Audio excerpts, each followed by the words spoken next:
Hello and very warm welcome at Amish Shackle 5858. I am Amish Shackle. Following news have been reported by American, European, Asian, African, Australian news channels and the news agencies. So please, let's go to the headlines.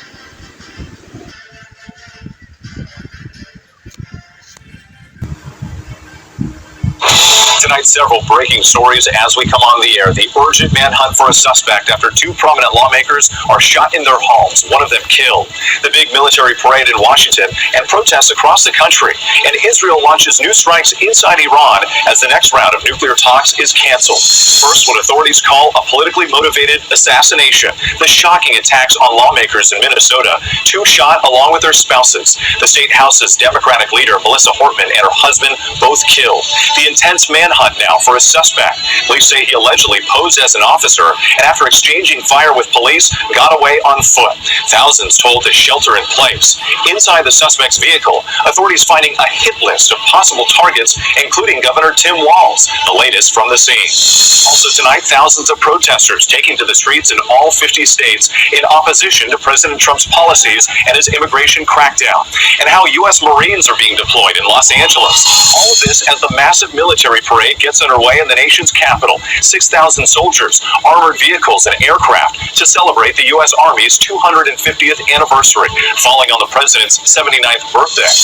Iran calls off negotiations over its nuclear program as Israel and Iran step up attacks on each other. Israeli drones hitting a natural gas plant. Explosions heard in Tel Aviv.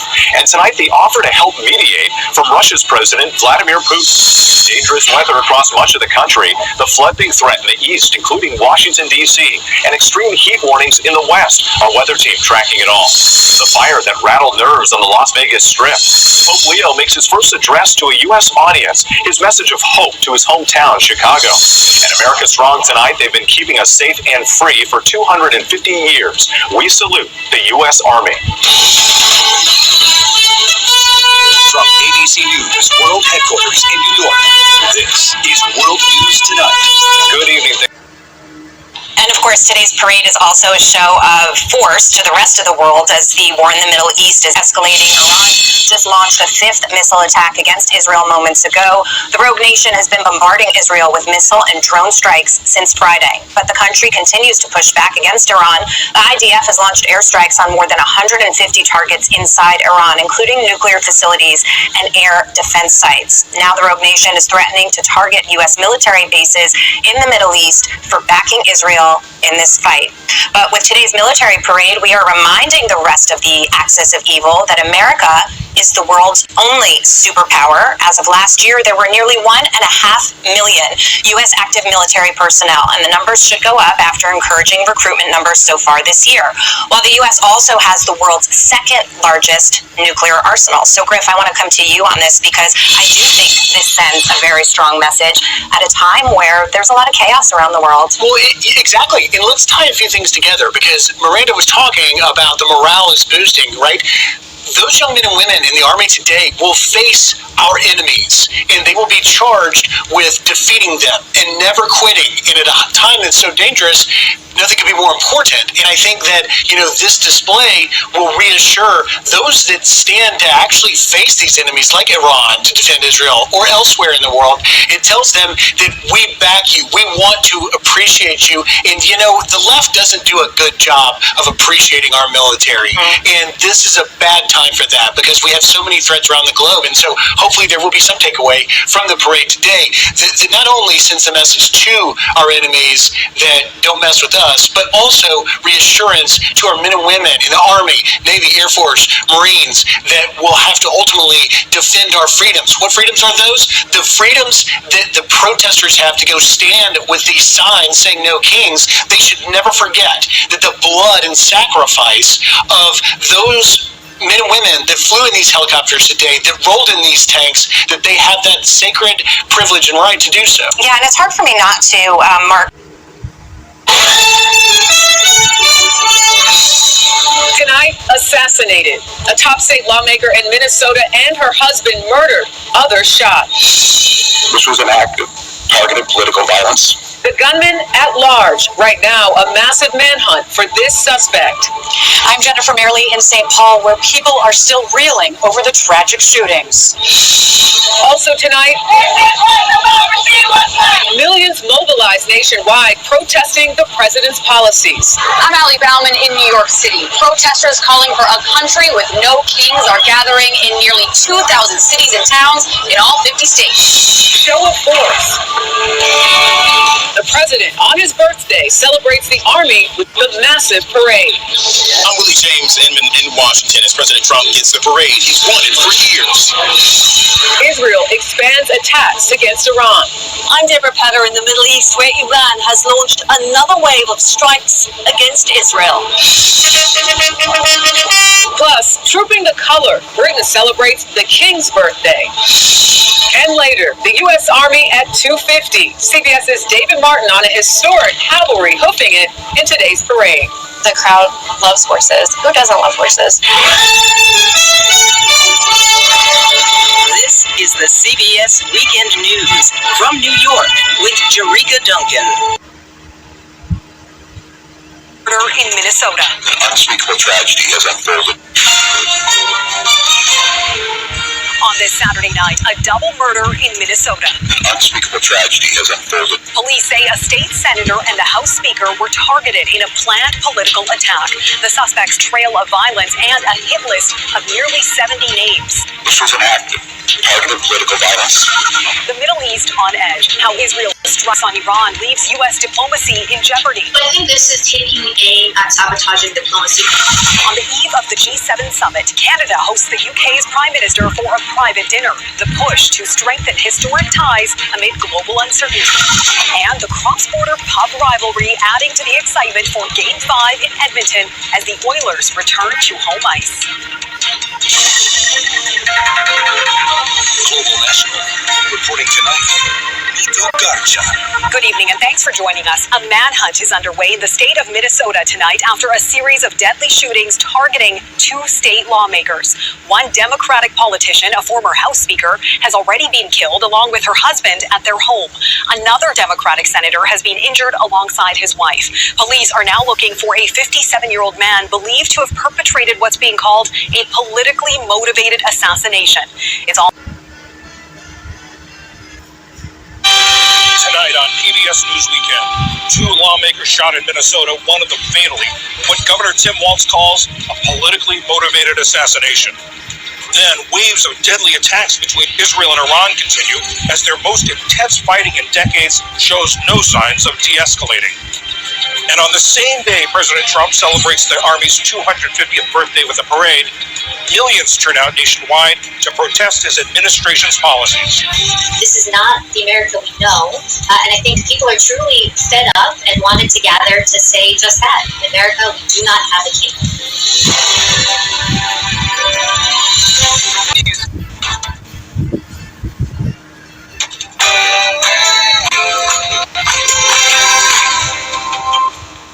Good morning. The Prime Minister U-turns on grooming gangs. A national inquiry will be launched into the abuse scandal. But it comes just months after Sir Keir Starmer described calls for a national inquiry as jumping on a far-right bandwagon. So the big question now is, will victims finally get answers to the questions they want to pose and action?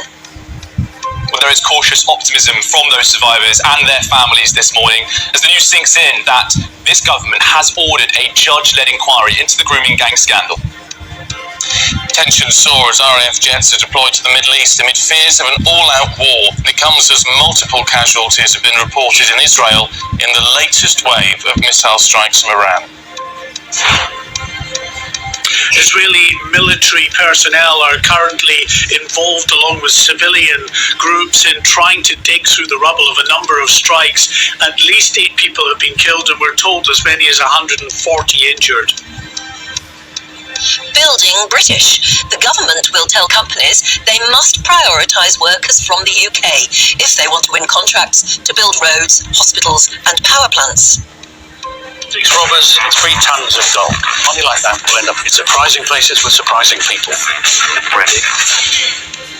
It's a drama based on a true story, but is there accuracy or just too much artistic freedom? Critics are hitting out at the storyline of a new TV series about the Brinksmat robbery. So we're asking, when it comes to these sort of dramas, should TV stick to the facts? Club football's ultimate prize or just another FIFA cash grab? The Club World Cup of Football is underway in Miami in front of rows of empty seats and heavy security. Elsewhere, though, the two Lukes out of the World Cup of Darts, and Bath win the Rugby Union Premiership for the first time in 29 years. Yesterday's thundery start to the weekend today offers something a touch calmer. Join me later for all the weather details. It's just gone 7 o'clock. I'm Stephen Dixon. And I'm Ann Diamond, and this is GB News Breakfast.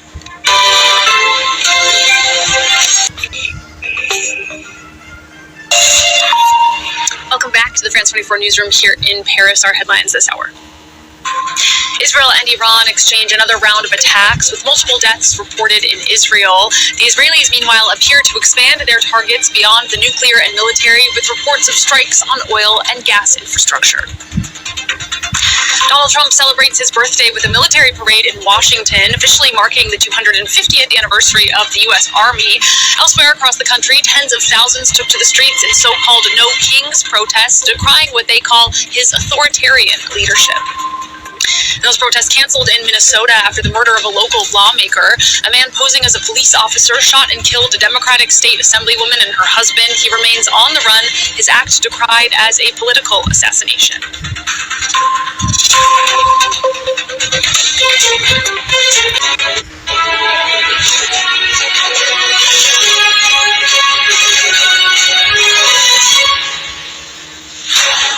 Hello, very good morning. It's 7 o'clock. Coming up on the show today, at least 8 people reportedly killed and more than 100 injured in the latest wave of Iranian missile strikes on Israel. At this sport, Britain's George Russell will start on pole for the Canadian Grand Prix later after edging Max Verstappen in qualifying. It's Sunday, the 15th of June. Iranian missiles bombard residential buildings in Tel Aviv as the Israeli military keeps up its own attacks on Tehran. Good morning from Jerusalem. Israel says that it is attacking Iran's missile launchers in further waves of airstrikes this morning. Victims of grooming gangs tell Sky News they welcome the Prime Minister's move to launch a national inquiry. It isn't just that they misunderstood the children or misunderstood the crime of grooming. From my experience, they knew what was happening and they intentionally covered it over. A manhunt is underway in Minnesota after a politician and her husband were shot dead in their home. Protests are held against Donald Trump as the US president holds a huge military parade in Washington, D.C. As in sport, Rory McIlroy's struggles at the US Open continue as the American Sam Burns takes a one-shot lead into the final round later today.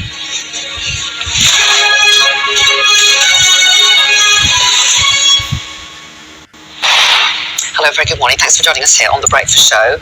Our top story, the Israeli...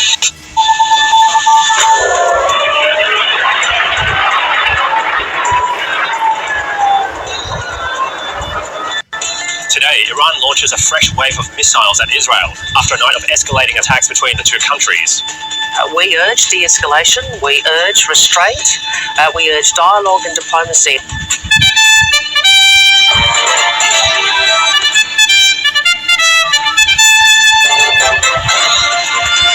Police clash with protesters in Los Angeles as hundreds of anti-Trump rallies are held across the US. Meanwhile, tanks and troops take to the streets of Washington in a huge military parade marking 250 years of the US Army. And a manhunt is underway in Bali after an Australian was shot dead and another injured.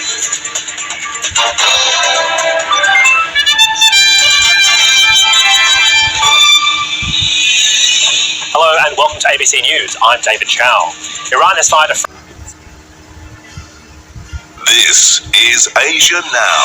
Hello, it's 3 p.m. in Singapore and Hong Kong, 12:30 in New Delhi, 2 o'clock in Jakarta. I'm Angela Lim. At this hour, Israel and Iran exchange fresh fire, with leaders from both countries vowing to intensify strikes. Tehran calls off nuclear talks, saying its energy infrastructure has been targeted. Israel warns its attacks are nothing compared with what's coming. We pave the way to Tehran, and our pilots over the skies of Tehran will deal blows to the Ayatollah regime that they cannot even imagine. Two Starkly different sentiments in the US. Thousands rally against Donald Trump as he hosts a massive military parade in the US Capitol. And Air India is in the process of reuniting crash victims and their next of kin as investigations and safety checks into Boeing 787s are underway. The carrier says certain long-haul flights could face delays due to ongoing inspections.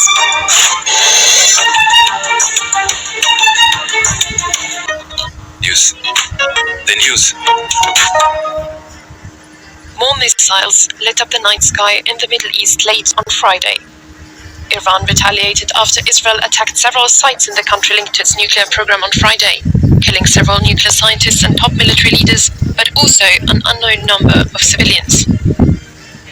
It was an attack on the international legal order, an attack on the United Nations, an attack on every nation that believes in the rule of law over the rule of force. Israel has proudly claimed responsibility, and it is done so with the active support of a permanent member of the Council of the United States. This aggression constitutes a declaration of war. Let me be clear, Iran will exercise its inherent right to self-defense under Article 51 of the Charter. Our response will be lawful, proportionate, and determined, and it will come at a time of our choosing. The Security Council must act now and stop the aggressor from the further aggression.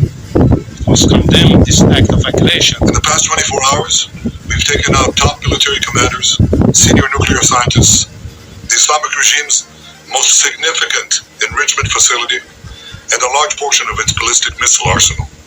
More is on the way. The regime doesn't know what hit them. They don't know what will hit them. The strikes launched by Israel came just a day after Iran and the US announced a new round of nuclear talks for Sunday, with the US seeking to end all nuclear fuel enrichment in Iran. Nearly 4,700 Chinese and African companies, all under one roof. The fourth edition of the China-Africa Economic and Trade Expo opened on Thursday in the central Chinese city of Changsha. It sees participants from China and a variety of African countries come together to build trade ties, partnerships, and close business deals. For exhibitors from Africa, the 4-day event provides a platform to showcase their products. The products I've brought from South Africa are the exotic, beautiful colors that we create. You know, there's over 13 different brands that have come from the continent to showcase their beauty here at Africa Reimagined. So beautiful color, beautiful shapes. The kind of collaboration I'd love to reach at this expo is for Chinese and African people to work together. In recent years, China has evolved to become Africa's largest trading partner, according to the World Economic Forum. And earlier this week, China announced that it would remove all tariffs on African exports in a bid to boost trade. It could be a further step towards making the hopes of some African exhibitors at the expo materialize.